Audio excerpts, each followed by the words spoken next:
राधे राधे दोस्तों, जय श्री कृष्णा। आप सब सकुशल होंगे इसी आशा के साथ मैं नेहा जोशी स्वागत करती हूं आपका अपने YouTube चैनल पर। आज इस वीडियो में जानेंगे पौष पुत्रदा एकादशी, जो कि 2021 की सबसे महत्वपूर्ण एकादशियों में जानी जाती है।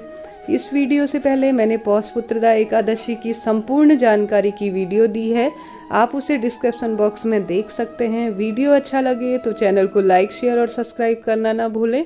जैसा कि सब जानते ही हैं, पौष पुत्रदा एकादशी के दिन भगवान श्री विष्णु का व्रत करके उनकी पूजा करने से व्रती को सुंदर और स्वस्थ संतान की प्राप्ति होती है। इसमें भगवान श्री कृष्ण, जो कि भगवान विष्णु के ही रूप है, श्री कृष्ण के बाल स्वरूप की पूजा आराधना की जाती है और उनके साथ ही भगवान विष्णु की भी पूजा का चलन है। यह विशेष रूप से फल देने वाला होता है। शास्त्रों में जैसा कि एकादशी व्रत का विशेष रूप से महत्व है। एकादशी का व्रत रखने से मन की चंचलता समाप्त होती है और धन और आरोग्य की प्राप्ति होती है। पुत्रदा एकादशी का व्रत संतान प्राप्ति या संतान से संबंधित कोई भी समस्याओं के निवारण के लिए किया जाता है। पुत्रदा एकादशी इस बार 24 जनवरी को दिन रविवार के दिन पड़ने जा रहा है। पुत्रदा एकादशी के दिन भगवान श्री विष्णु का व्रत करने व उनके पूजा करने से संतान से संबंधित या स्वस्थ संतान की या मनचाही संतान की प्राप्ति के लिए इस व्रत को किया जा सकता है। और भी जीवन के जितने भी कठिनाइयाँ आ रही हों उनकी मुक्ति के लिए भी इस व्रत को किया जाता है। यह व्रत बेहद ही सरल और प्रभावी है।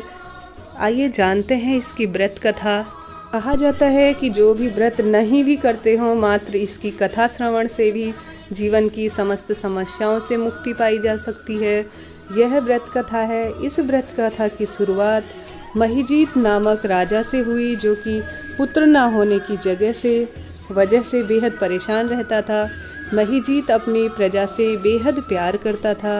अपराधियों को कड़ा दंड देने की वजह से प्रजा अपने राजा से बहुत खुश रहती थी। इसलिए महाराज ये एक वजह से हमेशा दुखी रहते थे कि उनके दुख का कारण यह था कि उनके कोई राज्य का उत्तराधिकारी नहीं था, यानी उनका कोई पुत्र नहीं था। एक दिन राजा ने अपनी प्रजा से कहा कि मैं आज तक कोई भी मैंने बुरा कार्य नहीं किया और न ही मैंने किसी का दिल दुखाया है, फिर भी मुझे एक पुत्र रत्न की प्राप्ति नहीं हुई है। राजा ने कहा कि महाराज, इस जन्म में तो आपने बहुत अच्छे कर्म किए हैं, पर शायद आपने पिछले जन्म में कोई गलत कार्य किया होगा, जिसकी वजह से आपको इस जन्म में पुत्र रत्न की प्राप्ति नहीं हो पा रही है। प्रजा ने अपने महाराज को महर्षि लोमस से बात करने की लेने की सलाह दी। प्रजा और राजा ने वन में जाकर महर्षि से मुलाकात की और पुत्र न होने की कारण पूछा। महर्षि ने कहा कि राजन, पिछले जन्म में आप बहुत निर्धन व्यक्ति थे और अपना गुजारा करने के लिए आपने कई गलत कार्य किए हैं। महर्षि लोमेश ने बताया कि पिछले जन्म में महाराज एक प्यासी गाय का पानी खुद आप पी गए थे, जिसके कारण उन्हें यह पाप लगा है। उस दिन ज्येष्ठ माह की शुक्ल पक्ष की द्वादशी थी। इसी कारण महाराज को इस जन्म में पुत्र का वियोग सहना पड़ रहा है। प्रजा के इस पाप कार्य से राजा के इस पाप कार्य से प्रजा ने पूछा कि इसको छुटकारा दिलाने के लिए कोई उपाय बताएं। तब महर्षि ने बोला कि राजा सहित पूरी प्रजा को यह जो पुत्रदा एकादशी, जो कि सावन में और पौष माघ में पड़ती है, शुक्ल पक्ष की एकादशी का व्रत करना होगा और यह संकल्प लेना होगा कि इसका फल महाराज को मिले। प्रजा को रात में जागरण करना होगा और इसके कारण दूसरे दिन एकादशी का व्रत करके द्वादशी के दिन पारण करना होगा। ऐसा करने से राजा को पूर्व जन्म के पापों से मुक्ति मिल जाएगी और आप सभी को अपने उत्तराधिकारी मिल जाएंगे। राजा और प्रजा ने जो महर्षि ऋषि द्वारा बताए गए कार्यों का उपाय किया और महाराज को जल्द ही पुत्र रत्न की प्राप्ति हुई।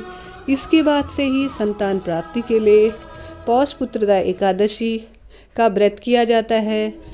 कहते हैं यह इसकी व्रत कथा थी, जिसको सुनने मात्र से ही जीवन के कष्टों से मुक्ति मिलती है। यह एक प्राचीन और सत्य कथा है। जिस तरह से भगवान विष्णु ने राजा को उत्तराधिकारी दिलाया, जो भी इस कथा को श्रवण करे या जो भी इसका पाठ करे, हे प्रभु उसकी सोनी गोद को आप तुरंत भरना, ऐसी मैं कामना करती हूँ। यह वीडियो आपको कैसा लगा बताइएगा ज़रूर। चैनल को लाइक, शेयर और सब्सक्राइब करना ना भूलें। अब जान लेते हैं कि वह कौन सा सरल छोटा सा उपाय और भगवान श्री हरि विष्णु को प्रसन्न करने से किस तरह से पूजा करें, यह जान लेते हैं। पुत्रदा एकादशी के दिन सुबह जल्दी उठकर स्नान करें। इसके बाद स्वच्छ वस्त्र धारण करें।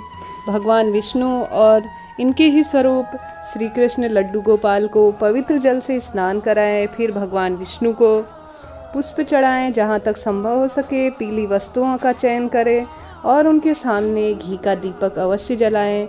उनके सच्चे और साफ मन से व्रत लेने का संकल्प करें और अपनी मनवांछित जो भी आपको फल की इच्छा है वह भगवान विष्णु के सामने रखें। भगवान विष्णु को धूप दीप अर्पित करके भोग लगाएं। इसके बाद भगवान विष्णु की आरती करें।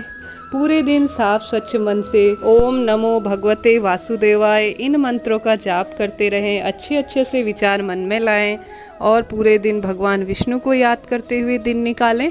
और शाम के समय कथा का अवश्य श्रवण करें या आप अपने आसपास के जितने भी जिनको जीवन में कोई समस्या है उनको भी कहानी बताकर आप सुना सकते हैं। पूरे दिन श्री हरि विष्णु के नामों का आप ज़रूर जाप करें, यह भी बेहद फल देने वाला होता है। इस चर और अचर संसार में पुत्रदा एकादशी के व्रत के समान कोई दूसरा व्रत नहीं है। जैसा कि मैंने बताया, इस तरह से सच्चे मन से किया गया व्रत नाम के समान ही फल दिलाने वाला होता है। इस व्रत के नाम के अनुसार ही संतान होने में कोई बाधा आ रही हो, जिसके पुत्र प्राप्ति की कामना हो, उन्हें पुत्रदा एकादशी का व्रत अवश्य करना चाहिए। यह व्रत बहुत ही फल और शुभ फल देने वाला होता है, इसलिए संतान प्राप्ति की इच्छुक भक्तों को यह व्रत अवश्य करना चाहिए, जिससे कि उन्हें मनोवांछित फल की प्राप्ति हो सके। जो भक्त एकादशी का व्रत करता है उसे एक दिन पहले ही अर्थात दशमी तिथि की रात्रि से ही व्रत के नियमों का पूर्ण रूप से पालन करना चाहिए। दशमी के दिन शाम में सूर्यास्त के बाद भोजन ग्रहण नहीं करना चाहिए और रात में भगवान विष्णु का पूरे दिन ध्यान करना चाहिए। इस वीडियो में हमने जाना पुत्रदा एकादशी की व्रत कथा और यह कब है और इसे किस तरह से इसका व्रत और पूजन करना चाहिए, इसके महत्व की चर्चा की। इससे पहले मैंने जैसा बताया, मैंने एक संपूर्ण वीडियो बनाया है, आप उसे देख सकते हैं। मैं डिस्क्रिप्शन बॉक्स में उसका लिंक दे दूँगी। अगर यह वीडियो आपके लिए यूजुअल रहा हो तो चैनल को लाइक, शेयर, सब्सक्राइब करना ना भूलें। आपका दिन मंगलमय हो, इसी कामना के साथ जय माता दी। राधे राधे।